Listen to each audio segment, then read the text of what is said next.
Today we're going to tackle two chapters, Chapter 11 and Chapter 12. Chapter 11 is about, as you can see, questionnaire construction, and Chapter 12 is about qualitative research. So we'll see how this goes. Maybe, or maybe not. There we go. Okay, so we're going to talk about questionnaire construction. The foundation of all questionnaires is the question, of course. The questionnaire must translate the research objectives into specific questions, which isn't the easiest thing in the world to do. Answers to such questions will provide the data for hypothesis testing. The question must also motivate the respondent to provide the information being sought. The major considerations involved in formulating questions are their content, their structure, their format, and sequence. Survey questions may be concerned with facts, opinions, attitudes, respondents' motivation, and their level of familiarity with a certain subject. Most questions, however, can be classified in one of two general categories: factual questions and questions about subjective experiences. Factual questions are designed to elicit objective information from the respondents regarding their backgrounds, environments, habits, and the like. The most common type is the background question, asked mainly to provide information that can be used to classify respondents. And the example here is, what grade did you complete? So what was the last grade you completed in school? And there you go, from the eighth grade or lower to 5 or more years of college. There are four reasons why respondents give less than accurate answers to factual questions. They do not know the information, they cannot recall the information, they do not understand the question, they are reluctant to answer. The researcher can take several steps to increase accuracy, including encouraging respondents to consult other members of the household, asking more than one question about the matter, repeating questions, making respondents feel comfortable when asking about events that they may find embarrassing. Surveys conducted in social sciences often include questions about attitudes. Attitudes are general orientations that encompass at least four domains, which include inner convictions, the innermost matters of the heart, evaluative judgments, they express approval or disapproval, stimuli and normative structures, external but internalized, verbal behavior that actually corresponds to actual behaviors. The following is an example of a question to elicit a person's attitude on a subject. Please tell me whether or not you think it should be possible for a pregnant woman to obtain a legal abortion if there is a strong chance of serious defects in the baby. And the answers are yes, no, don't know, or no answer. Attitudes can be described by content, what the attitude is about, direction, positive, neutral, or negative, intensity, and attitude may be held with greater or lesser vehemence. Attitudes versus opinions. Attitudes are often composed of various and related opinions. The researcher's task is to develop a composite of these opinions according to certain techniques. The composite of these opinions serves as the empirical analog to the concept of an attitude. This is why attitudes often cannot be measured using a single survey question. Three types of question structures: closed-ended questions, open-ended questions, and contingency questions. Closed-ended question, respondents are offered a set of answers and asked to choose the one that most closely represents their views. Do you think the product will be useful? Yes or no? Closed-ended questions are easy to ask and quick to answer. Closed-ended questions require no writing by either respondent or interviewer. Closed-ended questions analysis is straightforward. Closed-ended question major drawback is that they may introduce bias by forcing the respondent to choose from given alternatives, by offering the respondent alternatives that might not have otherwise come to mind. Open-ended questions are not followed by any kind of specified choice. The respondent's answers are recorded in full. An example, what do you personally feel are the most important problems the government in Washington should try to take care of? And this one over here says, what was one of your favorite parts of the book? Open questions generate much more interesting discussions. Open-ended questions do not force the respondent to adapt to preconceived answers. Respondents can express thoughts freely, spontaneously, and in their own language. If the answers to open-ended questions are unclear, the interviewer may probe by asking the respondent to explain further or to give a rationale for something stated earlier.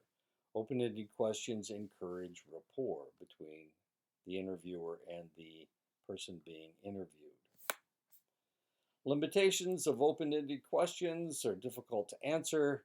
They're more difficult to analyze. Details of response might lose impact, validity, and design frame.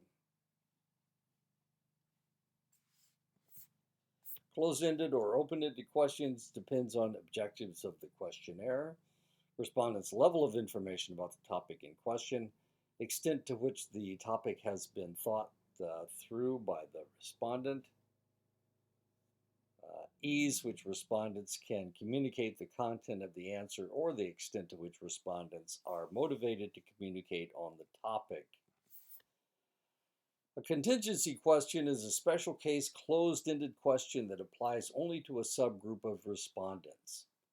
The investigator determines the relevance of the question to the subgroup by asking all respondents a preceding filter question. Do you believe that the death penalty is even justified? Yes or no? Please enter your gender, male or female. Okay. The formats for filter and contingency questions vary. One alternative is to write directions next to each response category of the filter question. Another common format is to use arrows to direct the respondent either to skip to another question or to answer the contingency question. And this is an example. A question that is asked further only if the respondent gives a particular response to previous question. Are you stressed? No. Yes. If yes, what are the reasons? That's a contingency question. The following is an example of a contingency question. Is this the full-time job you have held since you graduated from college? Yes or no? No. If no, what happened to the job you had before? Were promoted, laid off, or what? Check one, company folded, laid off, or fired. Job stopped work, was seasonal. Quit voluntarily, promoted, relocated, or other. One of the most common formats for questions in social sciences is the rating scale. Below is an example of the 5-point Likert scale. Likert was an individual, and he's the one that came up with this scale. So we call it the Likert scale. And if you wander around psychology and look at some of these questions, you're going to hear the word Likert scale a lot. And this is exactly what a Likert scale is. The Likert scale started out as 5 points. And these are the 5 points that Likert came up with. Sometimes Likert scales have 3 points, sometimes they have 7 points. But the actual Likert scale was a 5-point scale. Police should be allowed to conduct a full search of any motorist arrested for an offense such as speeding. 1, strongly agree. 2, agree. 3, neither agree nor disagree. 4, disagree. 5, disagree strongly. And of course, this is the original Likert scale. You can call anything that has a rating scale like this a Likert scale. Doesn't have to have 5, can have 3, can have 7, can have 4, can have 2. Well, maybe not 2, but anyway, they can have as many points as you want. The response categories in rating scales are termed quantifiers. They reflect the intensity of the particular judgment involved. One, strongly agree. Two, agree. Three, depends. Four, disagree. Five, strongly disagree. You can see how similar that is to the last Likert scale we were looking at. Too little, about right, too much, more, same, and less. These are all Likert scales. By the matrix question, and I've had this argument before with individuals in psychology who claimed that a Likert scale had to be 5 points. Doesn't have to be. Well, his point was that if it's got three, then it's not a Likert scale because Likert came up with the 5 point scale. But that's semantics. We're arguing semantics here, which he liked to do. The matrix question is a method of organizing a large set of rating questions that have the same response categories. Indicate your reaction to each of the following statements. And of course, you see this in surveys all the time, especially the ones that you might potentially take from SurveyMonkey. However, as with rating scales, ranking does not provide any information about the distance between the ranks. The difference between rank 1 and rank 2 may not be the same as the difference between rank 2 and rank 3. Below is an example of the ranking scale. I would like you to tell me what you have found important in life. Please look at this card and tell me which of these is most important to you as a goal in your life. Which comes next in importance, which is third, which ranks fourth.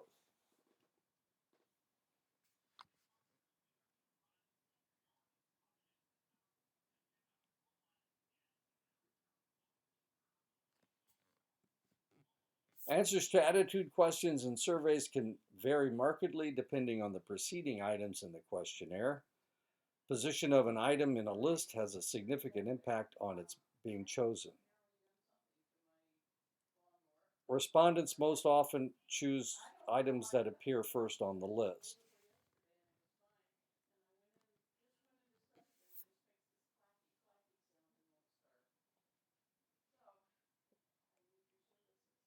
Example, in the following question, respondents are more likely to assign the first rank to the first category than to the last one, simply because it is listed first. Among the items below, what does it take to get to be important and looked up to by the other students here at school? Coming from right family, leader, and activities. You can see that it will, sequence of questions can really impact things. Researchers can overcome this problem by acquainting respondents with the list of items before respondents are asked to evaluate them, randomizing the order of questions. That can take care of it. The opening question should be easy to answer, interesting, and non-controversial. It is also recommended that open-ended questions be placed later, as they usually require more time and thought, which may reduce the respondent's initial motivation to cooperate if they appear at the beginning. Two general patterns of question sequence that are most appropriate for motivating respondents to cooperate: funnel sequence and inverted funnel sequence. In funnel sequence, each successive question is related to the previous question and has a progressively narrower scope. Funnel sequences are helpful when the objective of survey is to obtain detailed information. In inverted funnel sequence, the questions are narrower, followed by broader ones.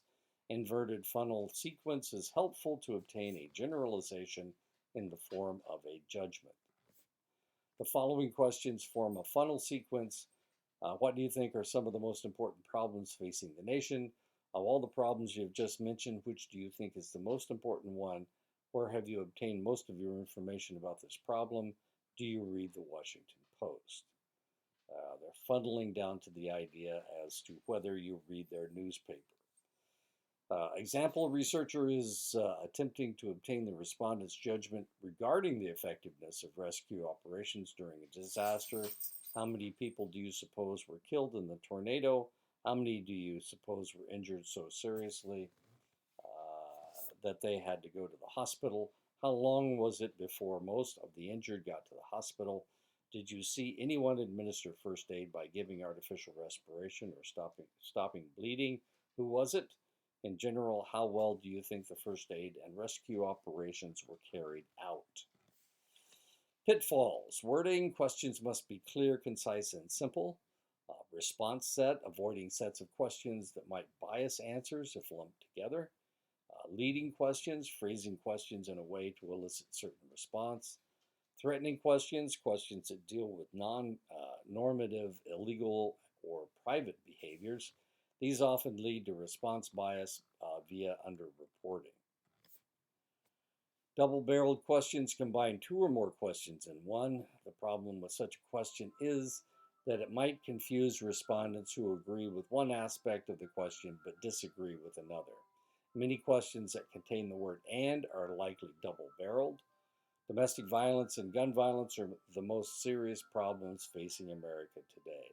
That's a double-barreled question because it asks you whether it doesn't ask you whether, it asks you if you agree that both of these are the most serious problems in America today. Well, if you think that one of them is but the other one isn't, then how in the world can you answer that question?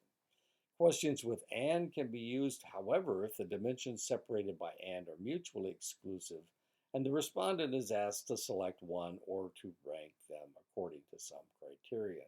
For example, at the present time, the country is faced with two major problems: climate change and domestic violence. Which of these two problems would you say is the most important?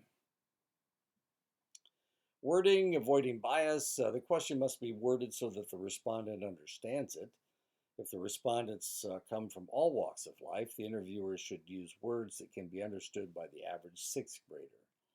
Researchers should avoid or qualify words that are open to interpretation. Each question should be worded so that the respondent understands its meaning and so that the question has the same meaning to each respondent. Wording example. The question, "Are you a liberal?" is too broad. You might be referring to the person's education, their politics, profession, or sex life. But a question such as, "Do you consider yourself liberal politically, I mean," instructs the respondent to use the political frame of reference in answering the question. Response set is a tendency to answer all questions in a specific direction regardless of their content. This problem may arise when a set of questions is presented together with the same response format, especially when the questions all refer to the same topic. Investigators can avoid creating a response set by changing the question format, either by varying the response categories for each question or by distributing questions on a topic throughout the questionnaire instead of placing them all together. Examples of a response set. If a set of questions reflects a pro-choice attitude regarding abortion, respondents who are against abortion may check all the same response categories. For example, all strongly disagree, or all strongly agree, simply because they assume that these categories all express objection to abortion. Leading questions. A leading question is a question phrased in such a manner that it seems to the respondent that the researcher expects a certain answer. Respondents also tend to agree with statements that support accepted norms or are perceived as socially desirable. The way that issues are labeled and enhanced can have a substantial effect on public support for some issues. Researchers who are looking for undistorted responses should generally avoid leading questions. Example of leading questions: a question designed to elicit general attitudes about the legality of immigration to the United States might read, "Do you favor or oppose providing undocumented immigrants living in the United States with a path to citizenship?" The same question phrased in a leading form might read, "Do you favor or oppose providing illegal immigrants living in the United States with amnesty?" A more subtle form of leading question might be, "Do you favor or oppose providing irregular immigrants living in the United States with amnesty?" Threatening questions usually deal with behaviors that are illegal, contranormative, or private. Such questions may inquire about such subjects as drinking, drug use, or sexual practices.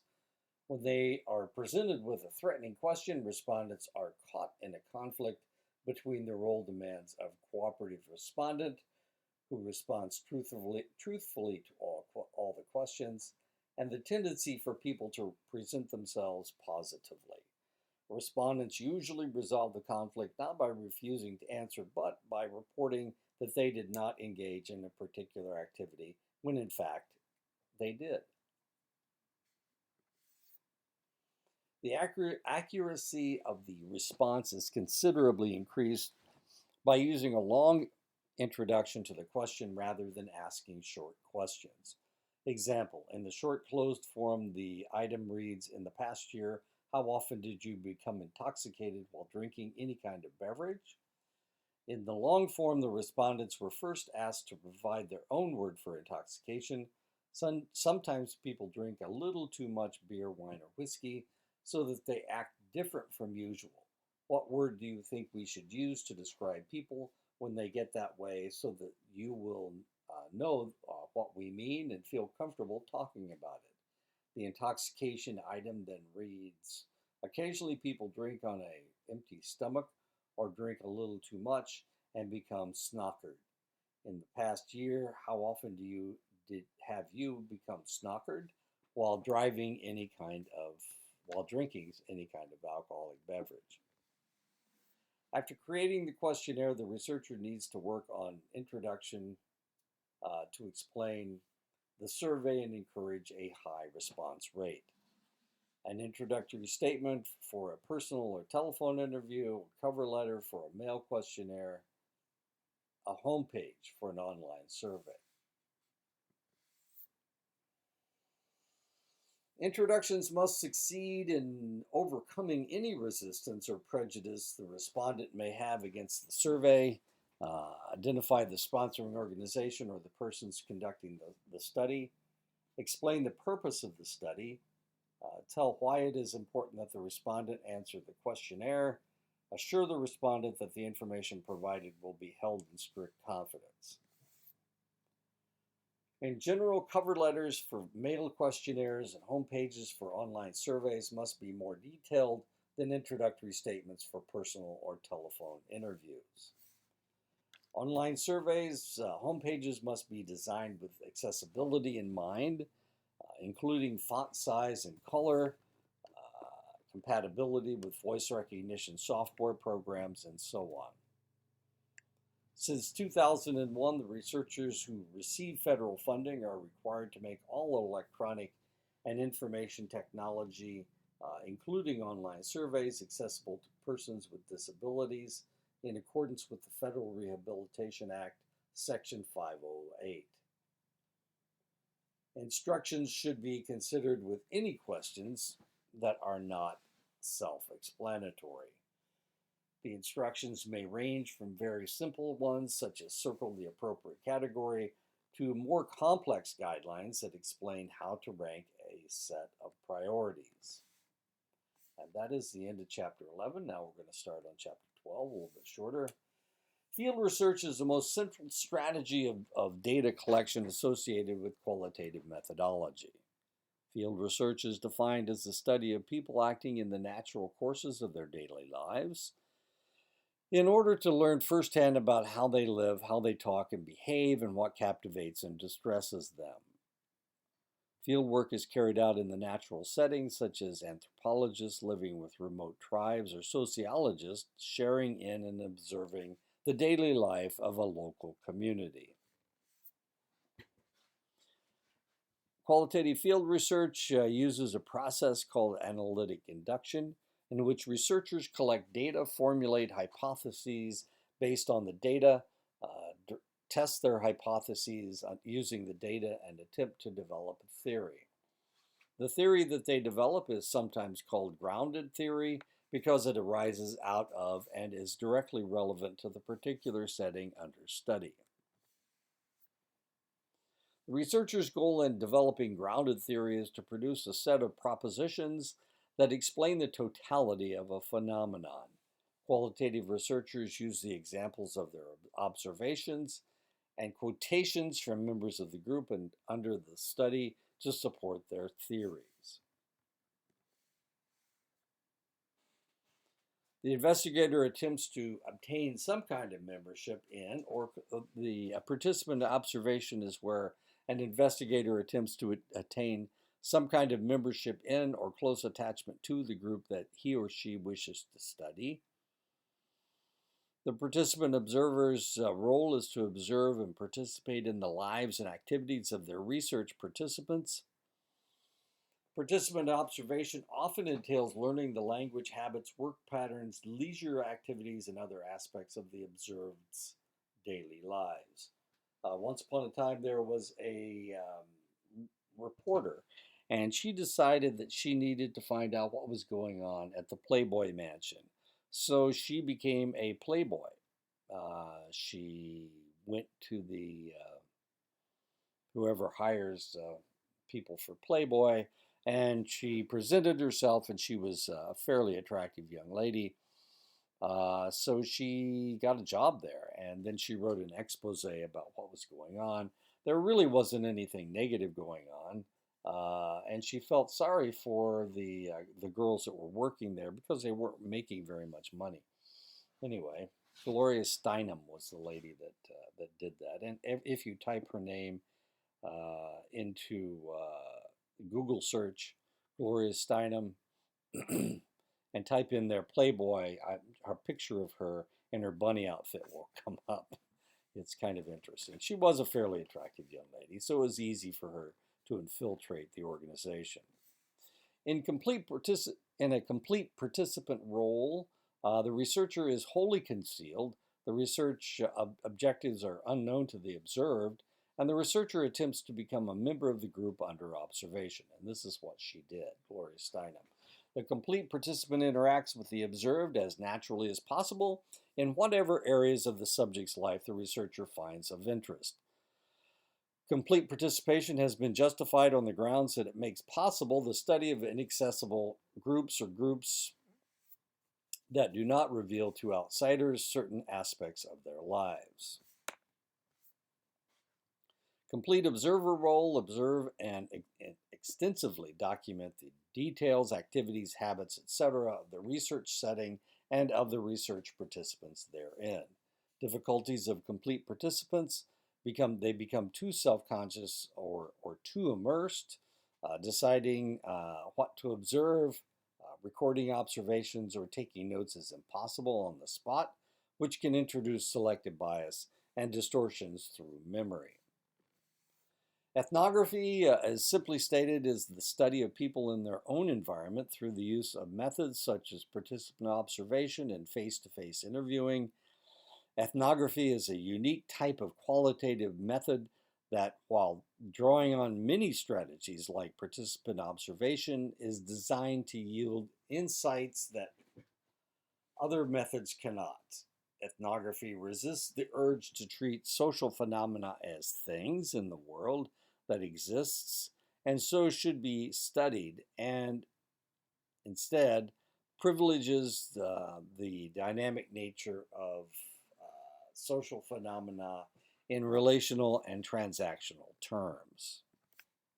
Ethnography and participant observation share common traits. Each places considerable emphasis on describing the nature of social phenomena. Each often produces unstructured data that may not conform or to pre-established categories and codes that the researcher may bring to the study. Both typically examine a small number of cases and require a substantial time investment by the researcher. Significant attention is given to interpretation, both on the part of the research participants and the researcher in making sense of the data and findings. Sorry, I needed a drink. The first step in doing field research is to select a topic for investigation. The next stage of field research is to select and gain access to an appropriate research site. Geographic or other particular considerations will dictate the choice.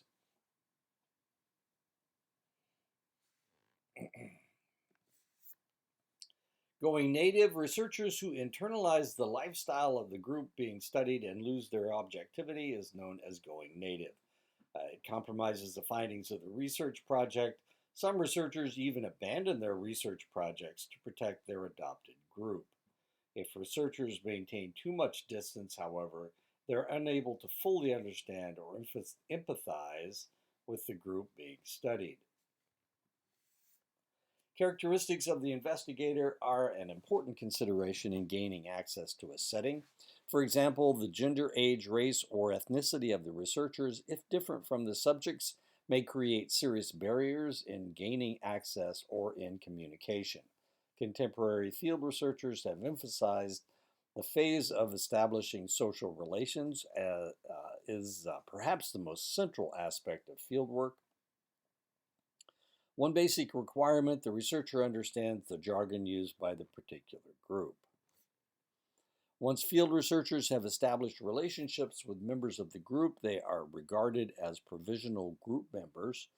They learn how to behave in groups and teach the observed how to act toward them. Next, field researchers are accepted as categorical members of the group. By this time, the rapport will have been established, areas of observation will be agreed on, and informants will be providing information. Leaving the field, this stage depends on the agreement the researcher and the subject reached when the study began and on the kind of social relationships that developed during the research process. Field exit processes range from the quick and sharply defined to the gradual and drawn out. Leaving can be a recurring phenomenon when research needs require the researcher to leave and come back numerous times. Primary sources of data are what people say and do. Researchers may record the behavior they observe by writing notes, tape recording, and on occasion, photography and filmmaking. In some cases, when the researcher's identity and purpose are known to the observed, recording can be done on the spot. Recording data, questions to consider: is the report firsthand? What was the spatial location of the observer?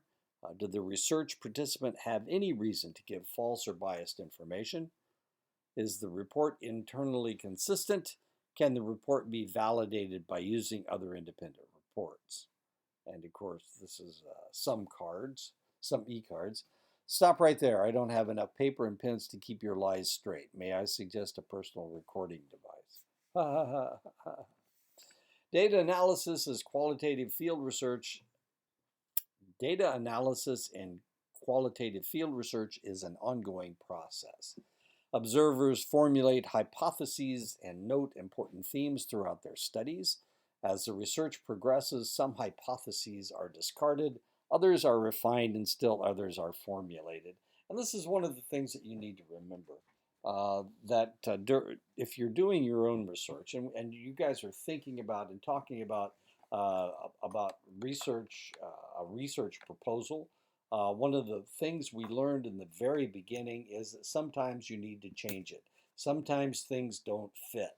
And if things don't fit and you have no way of measuring something, then you need to change your topic. You need to change your hypothesis. So primarily what you're trying to do is you're trying to come up with a research proposal that you can actually do your research on. One of the problems you guys had in the beginning, some of you did anyway, was that your ideas about what you should propose to research were just too complex, or they were too nebulous. The idea was there, but there was no way of measuring that idea. Once researchers have identified support for their emerging hypotheses, their next step is to look for negative cases, instances that refute the hypotheses. Researchers will use observations to refine, reject, and formulate hypotheses throughout the research process. Coding field notes. A researcher may develop simple categories based on the characteristics of the people being observed and the events that occur. Researchers then use what they have learned to refine and sometimes redefine their categories. After each refinement, the researcher must review and refile all relevant field notes. During the process of categorization, the researchers develop tentative hypotheses, finding patterns, questions to consider. What type of behavior is it? What is its structure? How frequent is it? What are its causes? What are its processes? What are its consequences? What are people's strategies? Written report, the culmination of a field research study, describes the background for the study, the theoretical framework guiding it, and the design and methodology of the study. Provides detailed analysis and interpretation of the data, explores what the findings imply in terms of further analysis or public policy decisions. Qualitative data analysis and technology. Qualitative research can be enhanced by using technology. Software programs designed for the analysis of qualitative data, referred to as computer-aided qualitative data analysis, or CACDAS,